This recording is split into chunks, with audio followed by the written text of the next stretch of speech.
Hello everyone. आप सभी मुझे सुन पा रहे होंगे, है ना? चलिए शुरू करते हैं हम लोग। तो आज के जो क्लास में हम शुरू करने वाले हैं वो सब्जेक्ट है इंडियन ज्योग्राफी का। तो आज हम ज्योग्राफी बेसिकली शुरू कर रहे हैं। थोड़ा सा सिलेबस वगैरह समझते हैं हम लोग कि जो ज्योग्राफी में हमें पढ़ना है वो क्या चीज़ें पढ़नी है, कैसे पढ़ना है, ये समझते हैं। सबसे पहले हम ये समझेंगे कि जो हम पढ़ रहे हैं ये क्या प्री के लिए पढ़ रहे हैं या मेंस के लिए पढ़ रहे हैं। तो आप ये एकदम क्लियर समझेंगे अपने दिमाग में कि प्री और मेंस दोनों के लिए पढ़ रहे हैं। और ये भी दिमाग में रखेंगे आप सब कि जो जीएस प्री और मेंस के लिए कॉमन सब्जेक्ट है उनमें सिर्फ पढ़ने के अप्रोच का अंतर होता है, बाकी दोनों में सिलेबस सेम होते हैं। ठीक है, तो जो हम पढ़ रहे हैं वो प्री के लिए भी है और मेंस के लिए भी है। तो ये पहला आपका जो डाउट होने वाला है ये खत्म। अब हम थोड़ा सा जियोग्राफी के सिलेबस को समझते हैं, क्योंकि जियोग्राफी की जो चीजें होती है ना, इसमें से कुछ चीजें जो होती है ये फर्स्ट पेपर में आती है, जीएस फर्स्ट में आती है, और कुछ जो होती है ये जीएस थर्ड में आती है। ठीक है, तो हम समझते हैं कि जीएस फर्स्ट में क्या क्या आती है और जीएस थर्ड में क्या क्या आएंगे। ये अभी हम मेंस के लिए बात कर रहे हैं। ठीक है, प्री के लिए तो सभी कॉमन है, जो यहाँ पे आएगा वो वही, जो यहाँ से वहां से दोनों अलग अलग मेंस में आ रहे हैं अलग अलग पेपर्स में, प्री में तो दोनों में कॉमन ही आएगा। देखिए, जो हम जीएस फर्स्ट में पढ़ते हैं ना, इसमें हम पढ़ते हैं विश्व का भौतिक भूगोल। इसमें हम पढ़ेंगे विश्व का भौतिक भौतिक भूगोल। राइटिंग को लेकर के बहुत परेशान नहीं होंगे, कुछ टाइम के बाद ठीक हो जाएगी। और अभी मैं नया नया आया हूं ना इस पे, इसीलिए। ठीक है, भूगोल ये पढ़ते हैं। और उसके बाद इसी में जीएस फर्स्ट में जो हम पढ़ते हैं वो होता है भारत का भौतिक भूगोल। ठीक है, सेम चीज, भारत का भौतिक भूगोल, ये जीएस फर्स्ट में आएगा।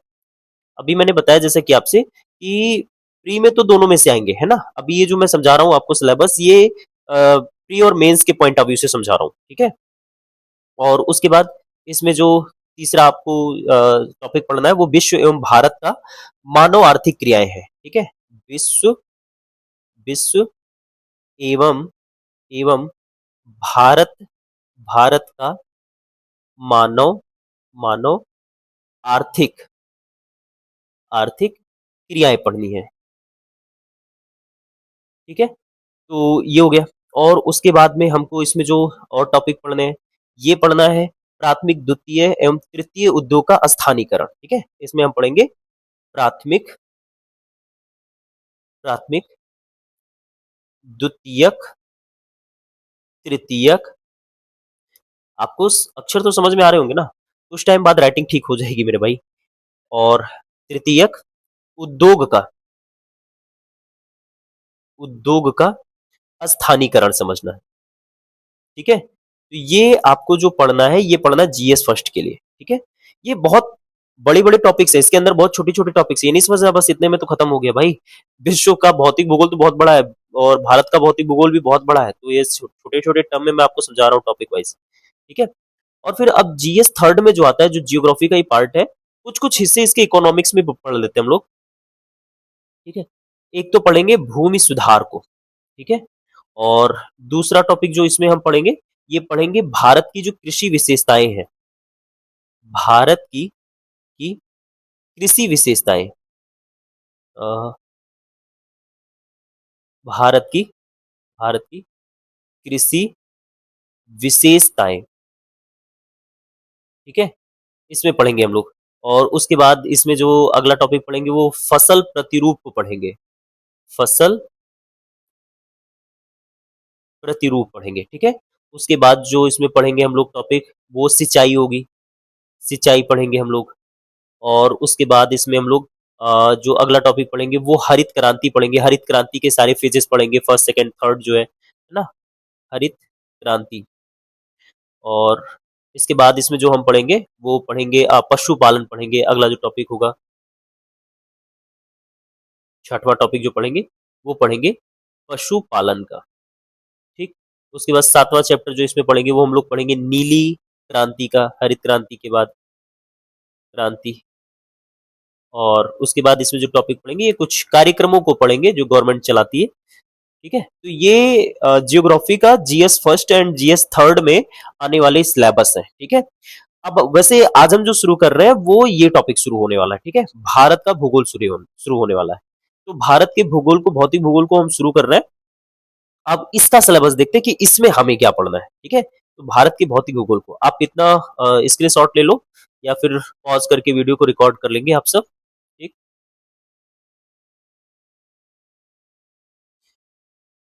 चलो, इरेज़ हो जाओ भाई।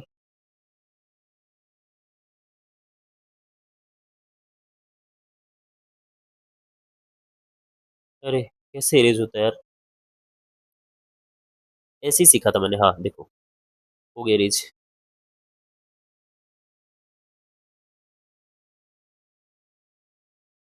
अ, अभी थोड़ा-सा ना ऐसे ही खेलने जैसी चीज़ें लगेंगी, कुछ टाइम के बाद चीज़ें ठीक हो जाएँगी इसमें। फिलहाल अपना अपना काम हो रहा है फिलहाल। अरे शिट! इसमें कुछ सीखना पड़ेगा ना, जिसे डायरेक्टली डिलीट किया जा सके। अरे भैया मत टाइम वेस्ट करो। हुँ। अच्छा किसी को मालूम होगा ना कि इसमें पेज या फिर कैसे स्लाइड करते हैं, चेंज कैसे करते हैं तो प्लीज़ कमेंट में मुझे बताना। अभी मैं फर्स्ट टाइम इसको यूज़ कर रहा हूँ तो बहुत एक्सपीरियंस या आइडिया नहीं है मुझे। तो इसीलिए इरेज़ करने के लिए मैं इतना ऐसे टाइम लगा रहा हूँ। भैया हट जाओ, मत टाइम खराब करो यार। वेरी गुड चलो। तो अभी हम समझते हैं कि भारत का जो भूगोल है ना, भारत का भौतिक भूगोल जो कि फर्स्ट पेपर में उसका सिलेबस क्या है ये हम समझते हैं, ठीक है? देखते हैं। तो भारत का भूगोल समझते हैं। देखो,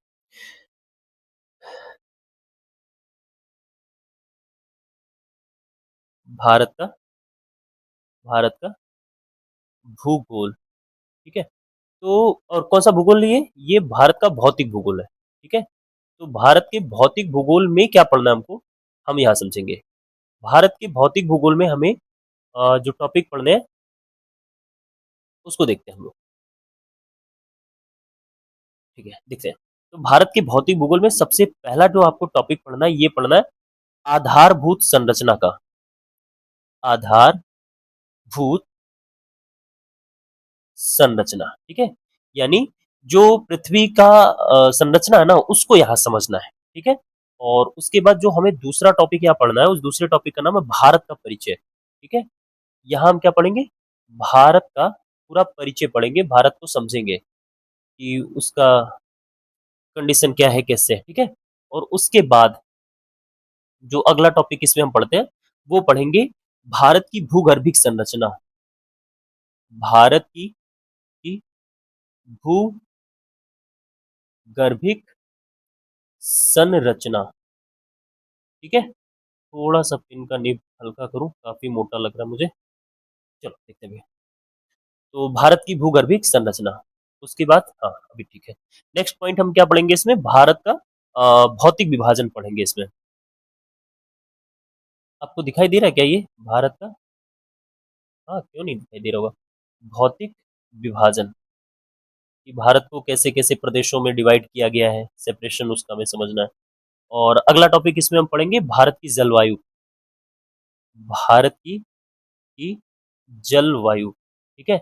अगर किसी भी एस्पिरेंट को ये समझना हो कि हम जो ऐसे नए-नए यूट्यूब चैनल पे जा करके पढ़ रहे हैं, जहाँ बहुत कम सब्सक्राइबर्स हैं या कंटेंट में कितना दम है, ये सब चेक करना हो ना, तो आप एक क्लास अटेंड किया करो, एक टॉपिक अटेंड किया करो।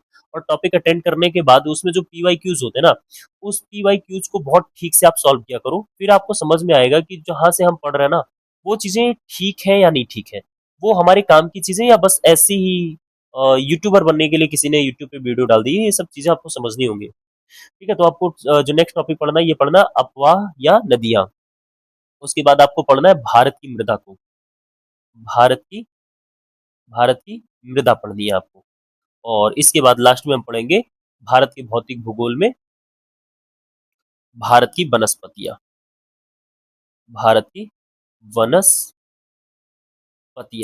तो कुल ओवरऑल जो आप लोग अभी देखे कि जो जीएस फर्स्ट है, जीएस फर्स्ट में आपको मैंने 4-5 टॉपिक का नाम बताया, उसमें से एक टॉपिक ये था, ठीक है? भारत का भौतिक भूगोल। तो ये हमें पढ़ना है भारत के भौतिक भूगोल में, बाकी चीज़ें हम लोग अलग-अलग पेपर्स में कवर करते हैं, ठीक है? तो चलो सबसे पहले हम लोग कुछ बेसिक बातें समझते हैं और बेसिक बात समझने के बाद फिर ये टॉपिक्स पर रिटर्न आएंगे कि ये सारे टॉपिक्स क्या है, कैसे कवर होना, ये सब पे हम बात करते हैं। ठीक है, तो देखते हैं।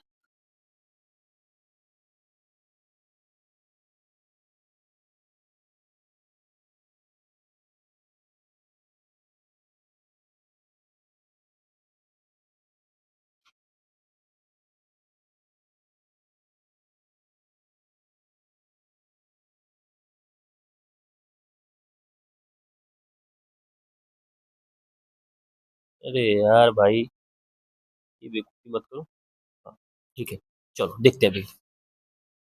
तो सबसे पहले आपको, चूंकि इंडियन जियोग्राफी को हम शुरू कर रहे हैं तो थोड़ा सा इंडिया से ही शुरू करते हैं चीजों को, है ना। अगर वर्ल्ड जियोग्राफी शुरू करते तो वर्ल्ड जियोग्राफी से चीजों को हम समझते हैं। अच्छा, थोड़ा सा अगर जियोग्राफी पढ़ रहे हैं तो जियोग्राफी कहते किससे ना, उसको थोड़ा सा समझ लेते हैं। थोड़ा सा जानना बेहतर होता है कि क्या है जियोग्राफी। इतना मोटा पेन का निब क्यों हो जा रहा है भाई।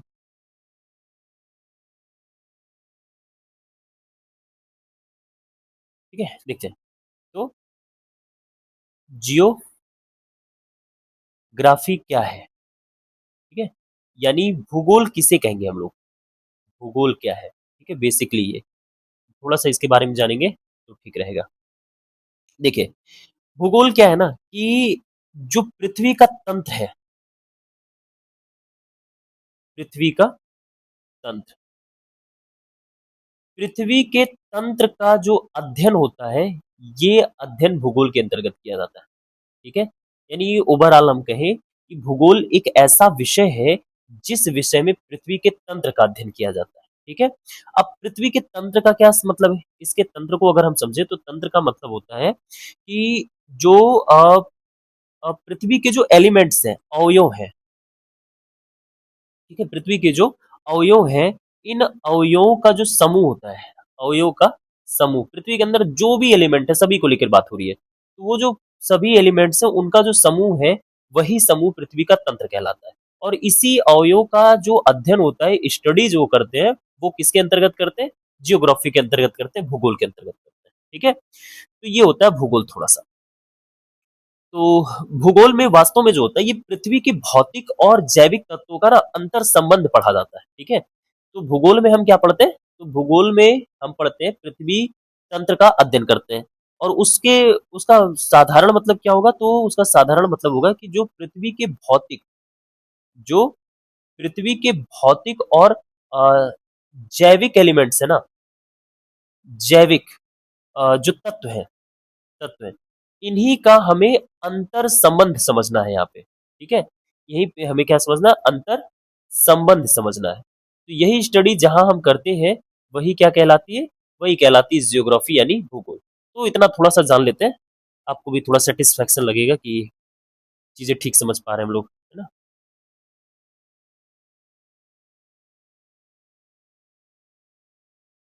चलो, तो अभी देखते हैं हम लोग। अब हम शुरू कर रहे हैं अपने सिलेबस को। ठीक है, बेसिक बातें हो गई। तो अपने इंडियन ज्योग्राफी को शुरू करना, तो थोड़ा सा इंडिया के पोजीशन को समझना ज़्यादा बेहतर है, क्योंकि अगर हम इंडिया के पोजीशन को समझे रहेंगे ना, तो आपको पूरा सिलेबस ज़्यादा ठीक से समझ में आएगा। तो ये अपने आ, इंडिया का मैप है, आप पहचान पा रहे होंगे। आपको फटाफट बनाना सीखना होगा, नहीं सीखोगे तो फिर पेपर में उतनी टाइमिंग नहीं रहती है ना, मेंस के लिए। तो इसीलिए आपको फ्री हैंड से काफ़ी इजी तरीके से बनाना फटाफट सीखना पड़ेगा।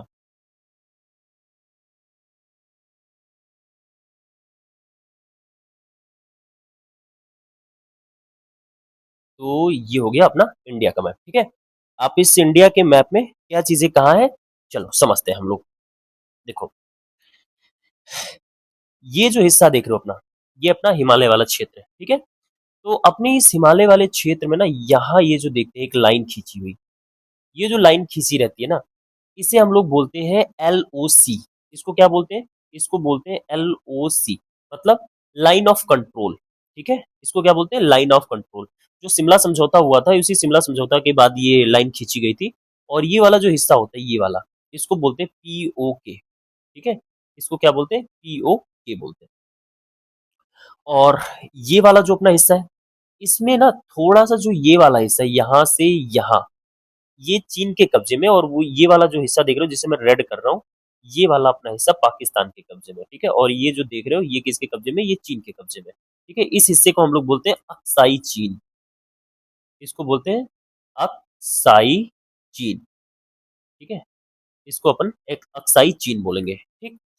और यही ये वाला जो हिस्सा है ये सियाचीन है, ठीक है? अभी रिसेंटली में आपने यहाँ से रिलेटेड कुछ इंसिडेंट देखे थे। ये वाला जो पॉइंट है इसको हम लोग बोलते हैं सियाचीन। इसको क्या बोलेंगे? सियाचीन बोलेंगे, ठीक है? ये वाला पॉइंट सियाचीन है, ठीक? और इधर ये तो आपको मालूम है ये कौन सा क्षेत्र है? ये चीन है, ठीक है? ये यहाँ पे अपना नेपाल है, प्यारा नेपाल, ठीक है? और ये वाला जो है ये भूटान है, यहाँ पे भूटान हो गया, ठीक है? और यहाँ पे एक लाइन खींची गई मैकमोहन रेखा। हम आगे चल के इसके बारे में पढ़ेंगे, अभी थोड़ा-सा केवल इंट्रो की सारी बातें जान लेते हैं। यहाँ मैकमोहन रेखा अवेलेबल है, और इधर ये म्यांमार, इधर बांग्लादेश, ये सब आपको मालूम होगा। फिर यहाँ पे आप देखेंगे कि यहाँ से थोड़ा-सा पाकिस्तान, ये वाला जो हिस्सा है ये है पाकिस्तान का, ठीक है? और पाकिस्तान, और यहाँ क्या है? ये अफगानिस्तान है इधर, अफगानिस्तान, ठीक है? ये जो अफगानिस्तान का क्षेत्र है और पाकिस्तान का क्षेत्र है, दोनों को सेपरेट करने के लिए, दोनों को अलग करने के लिए यहाँ पे एक लाइन खींची गई है, और इस लाइन को हम लोग कहते हैं डूरंड लाइन, है ना? या डूरंड रेखा बोलते हैं, डूरंड रेखा बोलते हैं, ठीक है? तो डूरंड रेखा बेसिकली क्या करता है? पाकिस्तान को और अफगानिस्तान को सेपरेट करने का काम करता है, और पाकिस्तान और इंडिया को सेपरेट करने का जो काम करता है, वहां यहाँ पे एक रेखा अवेलेबल है जिसको हम लोग कहते हैं रेड क्लिफ, ठीक है? ये खींचने वाले व्यक्ति के नाम पर है रेड क्लिफ, तो वो उसके बेसिस पे, ठीक है? और ये वाली जो आप जगह देख रहे हो इसे हम लोग कहते हैं कच्छ की खाड़ी, कच्छ की खाड़ी। अपने इंडिया के बारे में पढ़ना है तो ये इतनी बेसिक बातें आपको मालूम रहे, ठीक है? और ये हिस्सा जो है ये कच्छ का रण कहलाता है, कच्छ का रण, ठीक है? और ये वाली जो जगह है इसे खंभात की खाड़ी बोलते हैं,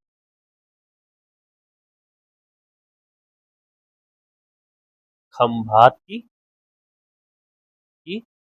खाड़ी, ठीक है? और यहाँ अपना प्यारा सा श्रीलंका है, ठीक है?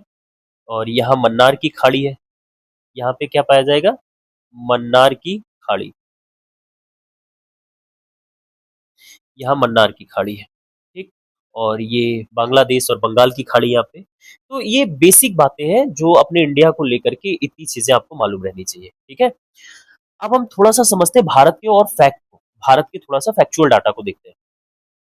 जरूरी है इन सब चीजों के बारे में जानना, क्योंकि अगर आप एस्पिरेंट हैं, आपसे हर कोई उम्मीद करेगा कि आप कम से कम इतनी छोटी बातें तो जानते ही होंगे, ठीक है? देखो जो अपना ये भारत का क्षेत्र है ना, अपना ये जो भारत का क्षेत्र है इसकी जो स्थलीय सीमा यानी जहां तक जमीन है, अगर हम भारत के स्थलीय सीमा की बात करते हैं, स्थलीय सीमा, तो भारत की स्थलीय सीमा कहां से कहां तक है या कितनी है? तो ध्यान रखेंगे ये 15,200 किलोमीटर है, ठीक है? एग्जैक्ट नहीं है, हम ओवरऑल ऐसे मतलब लमसम डाटा ले रहे हैं, 15,200 किलोमीटर है। लेकिन ये एग्जैक्ट कितना है? तो एग्जैक्ट ध्यान रखेंगे 15,116 किलोमीटर, 15,116 किलोमीटर है, एग्जैक्ट ये है, लेकिन हम लोग लमसम का डाटा लेते हैं, 15,200 का स्थलीय सीमा है, यानी जहां से भारत का केवल स्थल स्थल का हिस्सा है जो समुद्र से नहीं लग रहा है, ठीक? और अगर हम बात करें कि जो भारत की जो समुद्री सीमा है, ठीक है? जो भारत की समुद्री सीमा है, भारत की समुद्री सीमा कितनी है? तो भारत की समुद्री सीमा के बारे में याद रखेंगे 7,516 किलोमीटर का है। ये कितना तक है? 5,716 किलोमीटर। अच्छा इसमें ना ये इसमें सभी द्वीप शामिल है, ठीक है? जो भी द्वीप है वो द्वीप इसमें शामिल है। और जो समुद्री सीमा है जिसमें केवल मुख्य भूमि शामिल होता है, ठीक है? समुद्री सीमा जिसमें केवल मुख्य भूमि आते हैं, मुख्य भूमि है जिसमें, तो इसका जो एरिया है, सॉरी इसकी जो सीमा है वो है 61 किलोमीटर लंबी तक, 6100 किलोमीटर लंबी है सीमा। और भारत का जो क्षेत्रफल ओवरऑल, ये जो देख रहे हैं आप, ये पूरा भारत का जो क्षेत्रफल है, भारत का भारत का क्षेत्रफल, ये भारत का क्षेत्रफल कितना है? तो भारत के क्षेत्रफल के बारे में ध्यान रखेंगे कि ये है 32 लाख 32 लाख 87,263 किलोमीटर, 263 किलोमीटर, ठीक है। तो ये भारत का ओवरऑल क्षेत्रफल है, 32 लाख 87,263 किलोमीटर। और इसके साथ और कुछ डाटा फैक्ट फिगर ध्यान रखेंगे कि जो विश्व का ओवरऑल भाग है, ठीक है, उसका 2.4% हिस्सा ये भारत की जमीन है, ठीक है। विश्व का 2.4% हिस्सा क्या है? भारत है। और पूरी विश्व की जो ओवरऑल जनसंख्या है, उस ओवरऑल जनसंख्या की, पूरी विश्व की मैं बात कर रहा हूँ, लगभग लगभग 17% जो जनसंख्या है वो भारत में निवास कर रही है, ठीक है। और 17% लगभग 142 करोड़, 142 प्लस करोड़ मान के चलिए। तो ये छोटा छोटा फैक्ट है जो ध्यान रखेंगे कि अगर आप पढ़ रहे हैं तो इतना आपको हर हालत में मालूम होना चाहिए, ठीक है।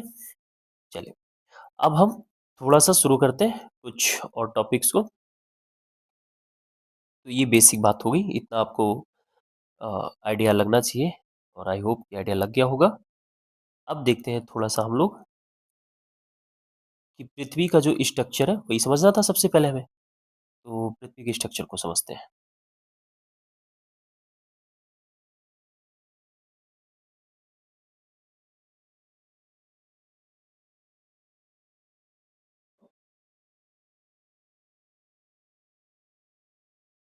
चलो। हम्म, देखिए, अब भारत की भूगर्भिक संरचना देखते हैं हम लोग, ठीक है। भारत की भूगर्भिक संरचना, भारत की भूगर्भिक गर्भिक संरचना। तो जो भारत की भूगर्भिक संरचना है, इसको समझते हैं कि भारत की भूगर्भिक संरचना क्या है, कैसे है। देखो, इस संरचना को समझने के लिए ना एक फॉर्मेट हम समझते हैं पहले।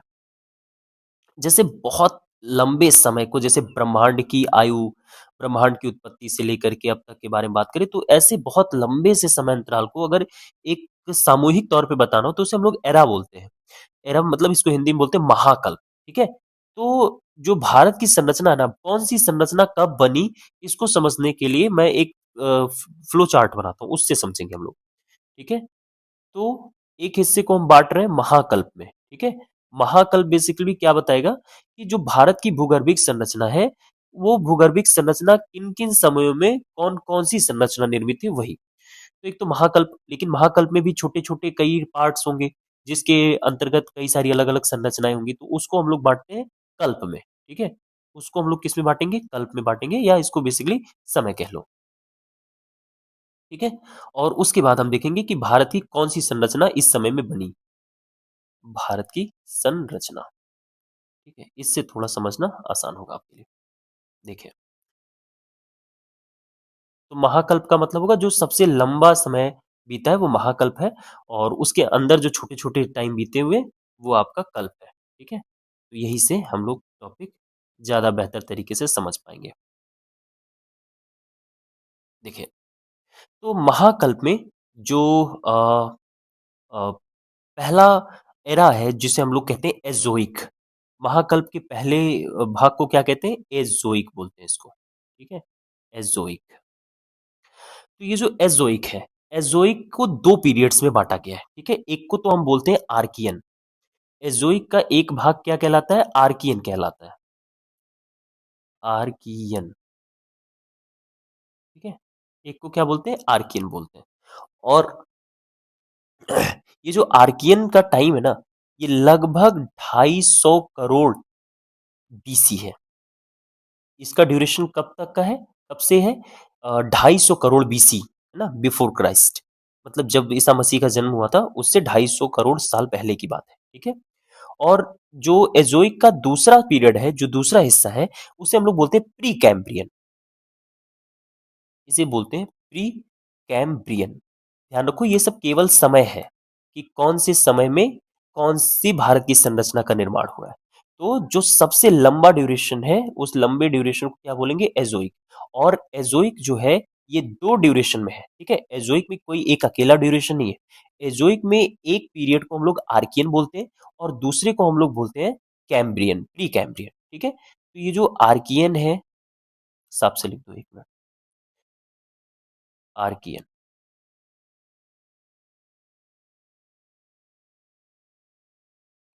आर्कियन, आर्कियन ये जो समय है ये कब से कब तक का समय है? तो ये बिफोर क्राइस्ट से 250 साल 250 करोड़ साल पहले का टाइम, ठीक है। और ये जो प्री कैम्ब्रियन का टाइम है ना, ये लगभग 150 करोड़ बिफोर क्राइस्ट का टाइम है। 150 करोड़ बिफोर क्राइस्ट का टाइम है। अभी मैंने इसीलिए आपसे कहा, एकदम क्लियर कहा कि बहुत लंबे ड्यूरेशन को हम जब देखेंगे ब्रह्मांड की उत्पत्ति से लेकर के जब हम बात करेंगे तो उसे हम लोग कल्प में नापेंगे, ठीक है, या कल्प के थ्रू उसको रिप्रेजेंट करेंगे। अब देखते हैं ये जो टाइम देख रहे हैं आप लोग आर्कियन, ठीक है, ये जो समय है आर्कियन का, आर्कियन के समय में भारत की जो संरचना है ना, ये पहली संरचना की नींव पड़ी यहाँ पे, जिसे हम लोग कहते हैं आर्कियन संरचना, ठीक है। कौन सी संरचना बोलेंगे इसको? इसको बोलेंगे हम लोग आर्कियन संरचना, आर्कियन संरचना, आर्कियन संरचना, ठीक है। तो ये चीज आपको समझ में आई कि बहुत लंबा सा एक समय है जिसे हम लोग क्या कह रहे हैं एजोइक समय, ठीक है।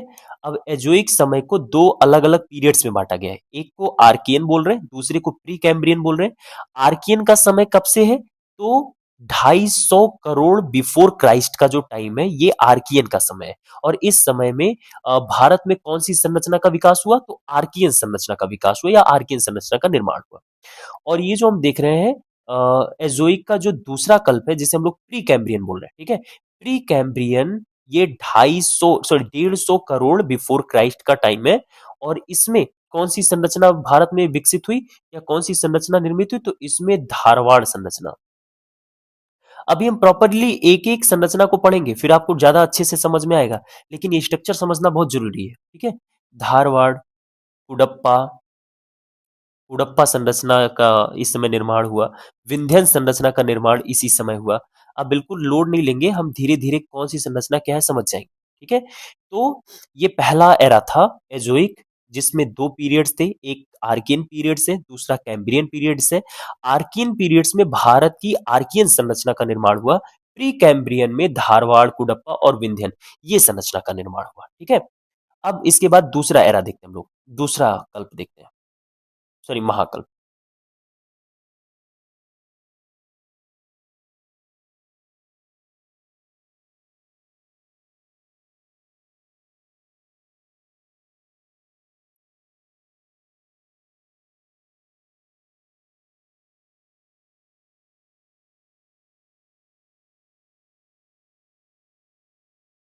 चलो देखते हैं। तो क्या है ये महाकल्प? हम्म, देखो भाई, दूसरा महाकल्प कौन सा है? तो दूसरे महाकल्प को हम लोग कहते हैं पैलियोजोइक। पैलियो पैलियोजोइक, पैलियोजोइक बोलते हैं, ठीक है। और पैलियोजोइक को एक और नाम से जाना जाता है, इसे हम लोग कहते हैं प्रथम जीव कल्प, ठीक है। प्रथम प्रथम जीव कल्प, ठीक है। तो महाकल्प का ये दूसरा भाग है जिसे हम लोग कह रहे हैं पैलियोजोइक या प्रथम जीवकल्प। अब इसके अंतर्गत कितने पीरियड्स हैं? तो इसमें जो पहला पीरियड्स है, पहला जो कल्प है या पहला जो समय है, ये है कैम्ब्रियन का। पहले पीरियड्स को हम बोलते हैं कैम्ब्रियन,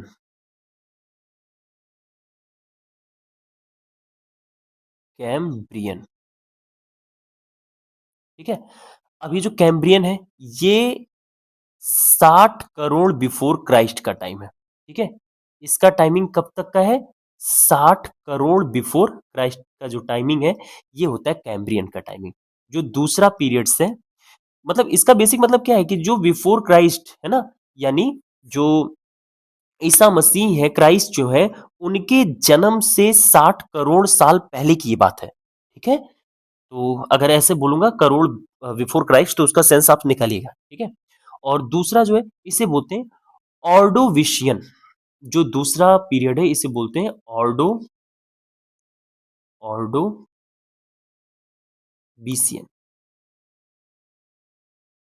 ठीक है। अब ये जो ऑर्डोविशियन है, ये लगभग 55 करोड़ बिफोर क्राइस्ट का टाइमिंग है। ये कौन से ड्यूरेशन के बारे में ये है? तो ये है 55 करोड़ बिफोर क्राइस्ट, ठीक है। और उसके बाद जो पैलियोजोइक का जो तीसरा पीरियड है, इसको हम लोग बोलते हैं सिल्यूरियन। इसको बोलते हैं सिल्यूरियन। और ये जो सिल्यूरियन है ना, सिल्यूरियन का जो टाइम है, ये है लगभग 44 करोड़ बिफोर क्राइस्ट, ठीक है। और अ, इसका जो पैलियोजोइक का अगला है, इसे बोलते हैं डियोनियन। अगला पीरियड इसका कौन सा है? डियोनियन। और ये जो डियोनियन है ना, डियोनियन का duration 35 sorry 40 crore before Christ, इस ड्यूरेशन के बारे में ये बात करेगा। और जो नेक्स्ट पीरियड है इसका, इसमें हम लोग इसको बोलते हैं कार्बोनिफेरस। कार्बोनिफेरस, निफेरस, ठीक है। और ये जो कार्बोनिफेरस है, इसका ड्यूरेशन है 35 करोड़ बिफोर क्राइस्ट का, 35 करोड़ बिफोर क्राइस्ट का। और एक लास्ट इसमें पीरियड आता है, जिसे हम लोग कहते हैं पार्मियन। पार्मियन, ठीक है। और ये जो पार्मियन है, ये 27 करोड़ बिफोर क्राइस्ट के बारे में बात करेगा, ठीक है। तो ये हो गया। अब देखते हैं कि कैम्ब्रियन वाले पीरियड में कौन सी भारत की संरचना का निर्माण हुआ, या क्या क्या है। तो जो कैम्ब्रियन का ड्यूरेशन है ना, ये संरचना भारत में नहीं है, यानी हम कहेंगे ये भारत में अनुपलब्ध है। अनुपलब्ध, ये भारत में नहीं पाई जा रही। लेकिन ये जो ऑर्डोविशियन है, ऑर्डोविशियन पीरियड में ही, और ये सिल्यूरियन, डिवोनियन, ये जो तीन पीरियड्स हम देख रहे हैं, ये जो तीन पीरियड्स हैं, ऑर्डोविशियन, सिल्यूरियन और डियोनियन, यही वो पीरियड्स है जिस पीरियड्स में भारत में जो हिमालय है ना, हिमालय, हिमालय का, हिमालय, इस हिमालय की प्रारंभिक शैलों का निर्माण इसी समय हुआ है।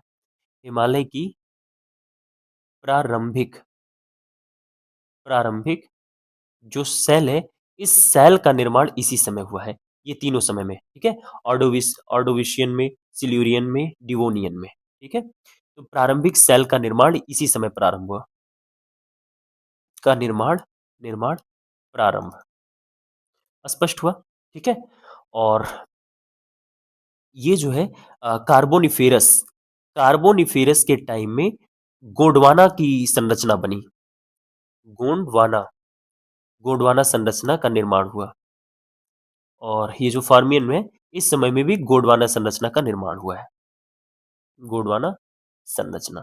तो इससे ना जब हम पढ़ेंगे कि गोंडवाना संरचना क्या है, तो आपको थोड़ा सा समझ में आएगा कि ये कौन से एरा की बात हो रही है, कौन से पीरियड की बात हो रही है, कब की बात है। इससे थोड़ा सा आपको यही आइडिया रहेगा, बाकी एग्जाम के परसेप्शन से बहुत इंपॉर्टेंट नहीं है, ठीक है। तो ये है आपका दूसरा महाकल्प, ठीक है, जिसे हम लोग कहते हैं पैलियोजोइक या प्रथम जीव कल्प।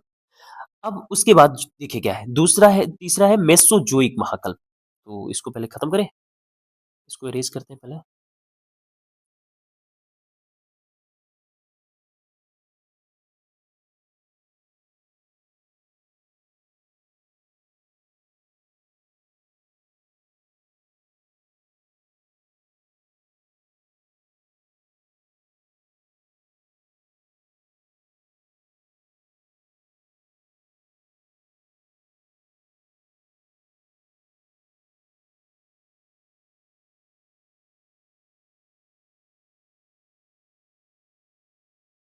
हम्म, हम्म। बाप रे! भाई इतना इरिटेटिंग है इसे मिटाना यार।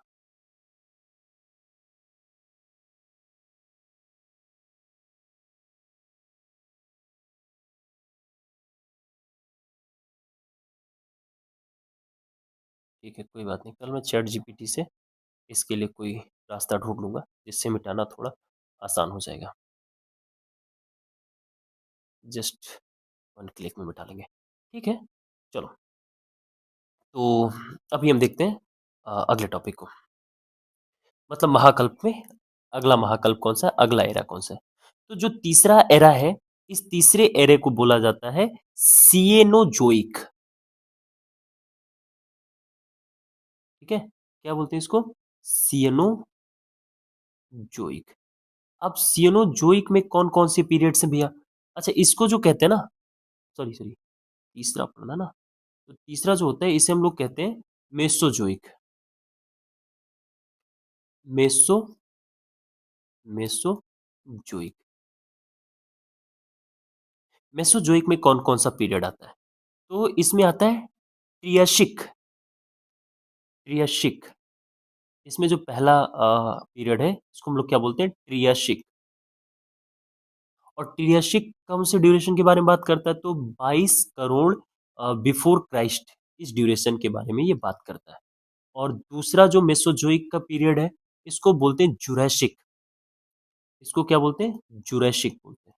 और वही जुरैसिक पार्क वाला ही डायनासोर का युग जिसे कहते हैं। तो ये कब का टाइम है? तो 18 करोड़ बिफोर क्राइस्ट, इस ड्यूरेशन के बारे में ये बात करेगा। और तीसरा तीसरा जो मेसोजोइक का पीरियड है, इसे बोलते हैं क्रिटेशियस। इसे बोलते हैं क्रिटेशियस। ठीक है? क्या बोलेंगे? क्रिटेशियस बोलेंगे। और ये बात करेगा 13.5 करोड़ बिफोर क्राइस्ट, यानी भगवान क्राइस्ट के जन्म के 13.5 करोड़ साल पहले की। और इसमें ये जो है ये डायनासोर युग के नाम से जाना जाता है। डायनासोर का जो युग था, इस युग के नाम से इसको जाना जाता है। और ये जो आप क्रिटेशियस देख रहे हैं, क्रिटेशियस में भारत में दक्कन का जो ट्रैप है, दक्कन ट्रैप जिसे बोलेंगे, दक्कन ट्रैप की संरचना का विकास हुआ था। संरचना का विकास हुआ। ठीक? तो ये जो है, ये है तीसरा महाकल्प, तीसरा एरा। और इस तीसरे एरे में कौन-कौन सा पीरियड है, ये आपने देखा। अब इसके बाद देखते हैं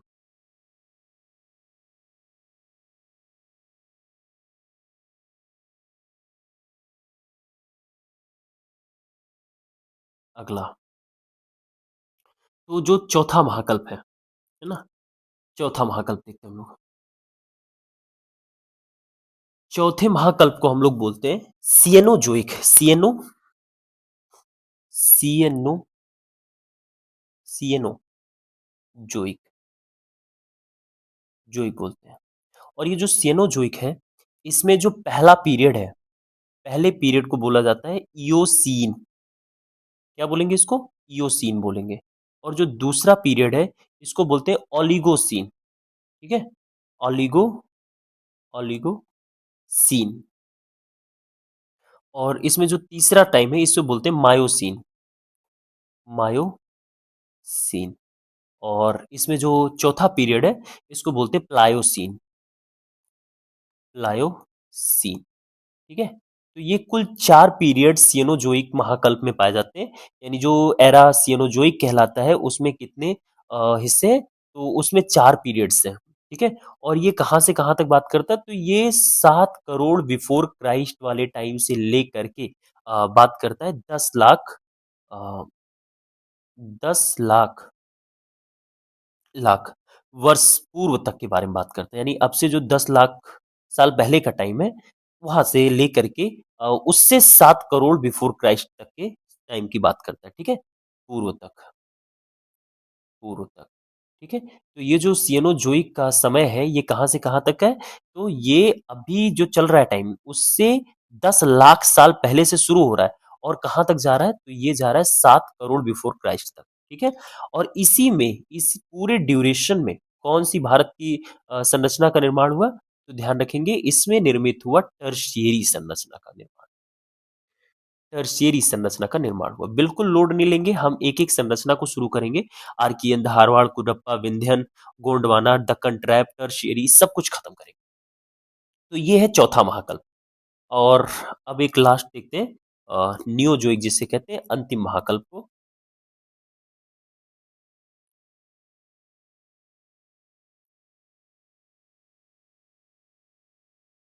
देखिए, तो ये लास्ट महाकल्प है और लास्ट महाकल्प को हम बोलते हैं नियोजोइक। नियोजोइक। और ये जो नियोजोइक है इसको दूसरे नाम से जानते हैं नवीन जीवकल्प। नवीन जीवकल्प। ठीक है, या एक और नाम दे सकते हैं इसको चतुर्थ जीवकल्प। चतुर्थ जीवकल्प। ठीक है, और ऐसे ही जैसे जो तीसरा वाला सॉरी चौथा वाला था जिसे हम लोग बोलते हैं सियनोजोइक, उसे तृतीय जीवकल्प कहते हैं। ठीक है, ये पांचवा नंबर का है, वो चौथा था। तो इसमें दो पीरियड्स थे, जिसमें से एक पीरियड को हम लोग बोलते हैं, इसमें जो पहला पीरियड है इसको बोलते हैं प्लीस्टोसीन। प्लीस्टोसीन बोलते हैं इसको, प्लीस्टोसीन। और जो दूसरा इसमें पीरियड है उसको बोलते हैं होलोसीन। होलोसीन। बहुत डिटेली इनको ध्यान नहीं रखना, बस इतना ध्यान रखना है कि थोड़ा बहुत आइडिया रहे आपको कि आर्कियन संरचना कौन से पीरियड की है। बस इतना ध्यान नहीं तो वो भी नहीं रहेगा तो कोई दिक्कत नहीं है, पेपर में बहुत आते नहीं है सब। अब ये जो ड्यूरेशन है ये कब से कब तक के ड्यूरेशन के बारे में बात करता है, देखते हैं। तो 10 लाख पूर्व से लेकर के, कब से भैया, 10 लाख लाख वर्ष पूर्व से लेकर के, वर्ष पूर्व से ये शुरू होता है और कहाँ तक आता है, तो ये आएगा 10 लाख पूर्व, सॉरी 10,000 वर्ष, 10,000 हजार वर्ष पूर्व से वर्तमान तक, वर्ष पूर्व से वर्तमान तक। यानी ये जो प्लेस्टोसीन है ना ये शुरू होगा 10 लाख वर्ष पूर्व से और कहाँ तक चलेगा, तो ये चलेगा 10,000 वर्ष पूर्व तक। और ये होलोसीन जो है ये 10,000 वर्ष पूर्व से वर्तमान तक का ड्यूरेशन। ठीक है, और इसी समय में भारत की संरचना कौन सी संरचना का निर्माण हुआ, तो इसी समय में क्वार्टरनरी संरचना का निर्माण हुआ भारत। ठीक है, तो ये इतनी चीजें अगर आप ध्यान रख पा रहे हैं तो थोड़ा सा अब हम जो शुरू करने जा रहे हैं वो समझना ज्यादा इजी रहेगा। और अगर नहीं रख पा रहे हैं तो बहुत लोड लेने की जरूरत है नहीं, हम एक एक को जब पढ़ेंगे तो प्रॉपर आप समझ पाएंगे कि हम किसके बारे में बात कर रहे हैं और क्या बात कर रहे हैं। चलो शुरू करते हैं।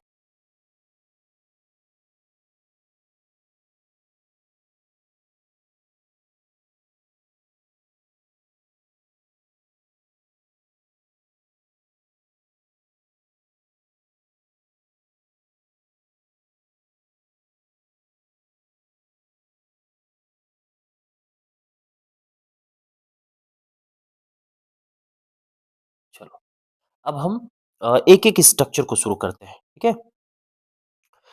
तो ये भारत की जो भूगर्भिक संरचना है इतना समझने के बाद अब हम अपने ओरिजिनल सिलेबस पे आते हैं। ठीक है, तो ओरिजिनल सिलेबस में पहुंचने से पहले एक छोटा सा और काम कर लेते हैं कि जो इंडिया में ये संरचना है ये कहाँ का है ना, थोड़ा सा स्ट्रक्चर वाइज उनको देख लेते हैं।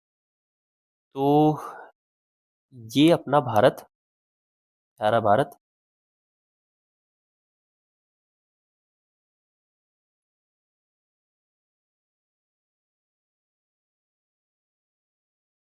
देखो मुझे इंडिया का नक्शा बहुत अच्छे से बनाने आता है लेकिन इस पे ना बनाना काफ़ी चैलेंज है अभी, खासकर न्यूली न्यूली पॉइंट पे। बाकी मुझे बहुत अच्छे से आता है बनाना।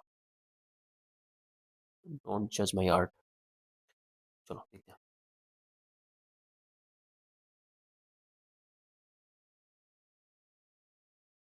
ये हो गया अपना प्यारा भारत।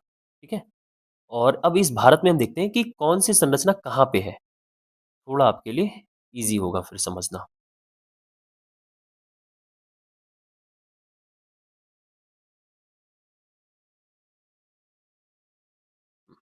चलिए देखते हैं। तो ये वाला जो हिस्सा है, ये इसे हम लोग प्रदेश में अगर बाँटे, रीजन में बाँटे थोड़ा-सा हिस्से में, तो इसको कहते हैं उत्तरी पर्वतीय प्रदेश। इसको क्या बोलते हैं? उत्तरी पर्वतीय प्रदेश।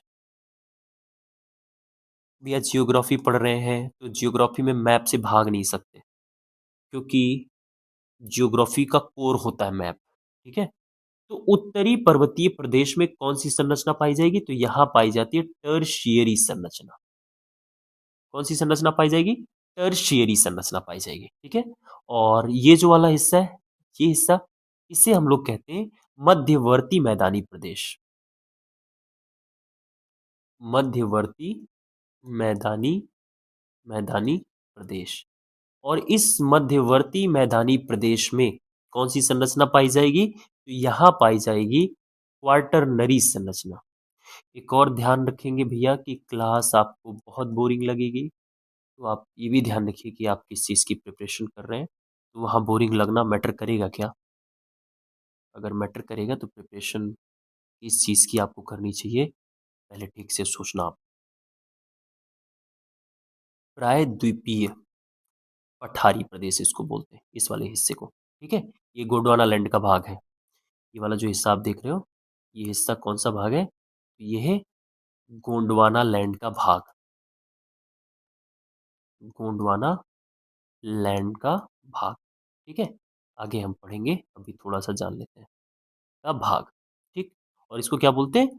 प्रायद्वीपीय पठारी पठारी प्रदेश प्रदेश। और इस प्रदेश में आर्कियन और प्री कैम्ब्रियन संरचना पाई जाएगी। आर्कियन और प्री कैम्ब्रियन कैम्ब्रियन, ठीक है? ये संरचना यहाँ पाई जाएगी, ठीक? तो ये ध्यान रखेंगे। तो ये हो गया कि कौन-सी संरचना कहाँ पाई जाएगी। ये तो पृथ्वी को मतलब भारत को ऊपर से देखने पे। और थोड़ा-सा अगर हम बात करें कि भारत को अगर थोड़ा-सा फ्लैट मतलब इस तरफ से देखने से, यहाँ से अगर आप भारत को देखते हैं तो संरचना आपको कैसी दिखाई देगी, मैं दिखाता हूँ आपको। तो भारत की संरचना ऐसे आपको उभार-चढ़ाव, उतार-चढ़ाव ऐसी संरचना दिखाई देगी, ठीक है? और अब इस संरचना में कहाँ क्या है, थोड़ा-सा समझने का प्रयास करते हैं। आप समझ रहे हो ना ये कैसे? जैसे मोबाइल है, तो मोबाइल का स्क्रीन जब देखोगे तो ऐसे। अब मोबाइल की स्क्रीन को साइड से देखोगे तो ये भारत को मैं ऐसे देखने को कह रहा हूँ जैसे कि मोबाइल का स्क्रीन है उसको साइड से देखा जाए। तो अब यहाँ देखो, ये यहाँ से ना ये वाला जो हिस्सा है ये यहाँ का है, ये हिंद महासागर। तो ये क्या है? ये है हिंद महासागर। तो हिंद महासागर और ये वाला जो हिस्सा है ना ये, यही है प्रायद्वीपीय पठारी, ये वाला जो हिस्सा है, ठीक है? ये वाला, ये देखो उठा हुआ है यहाँ पे। ये क्या है? प्रायद्वीपीय द्वीपीय पठारी हिस्सा है, ठीक है? और यहाँ पे प्राचीनतम सेल संरचना पाई जाती है। प्राचीनतम, अब कैसे पाई जाती है वो खुद ही देख लो। कौन-कौन सी संरचना याद मिल रही है आपको? आर्कियन, प्री-कैम्ब्रियन और अभी बताया कि जो सबसे पहला एरा है, उस सबसे पहले एरा में ही आपको आर्कियन और प्री-कैम्ब्रियन 2 पीरियड्स मिले थे कि नहीं मिले थे? और उसी में आपको दिखाई दिया था कि कौन-कौन सी संरचना का निर्माण हुआ। तो सबसे प्राचीनतम सेल संरचना आपको यहाँ वाले हिस्सों में मिलती है, ठीक है? प्रायद्वीपीय पठारी प्रदेश में। और ये जो है ये मध्यवर्ती मैदानी भाग है, ये वाला भाग। ये वाला जो भाग है, ये यहाँ आपको दिखाई दे रहा है, मध्यवर्ती मैदानी भाग। और इस मध्यवर्ती मैदानी भाग में ही जो नवीनतम जलोढ़ संरचना है, क्वाटरनरी संरचना, वो यहाँ पाई जाती है, ठीक है? और ये जो देख रहे हैं आप लोग, ये हिमालय है, ठीक है? तो ये थोड़ा-सा स्ट्रक्चर अगर आपको ध्यान रहेगा तो बहुत बेहतर है। चलिए, तो इतना थोड़ा-सा इंट्रो है। अब हम कल से शुरू करते हैं सीधा जो भारत में भूगर्भिक संरचनाएँ हैं, जो आर्कियन है, धारवाड़ है, इन सबको शुरू करते हैं। तो कल हम पहली संरचना शुरू करेंगे, आर्कियन संरचना, ठीक है? तो इतना आप लोग एक बार रिवाइज़ कर लेंगे। Okay guys.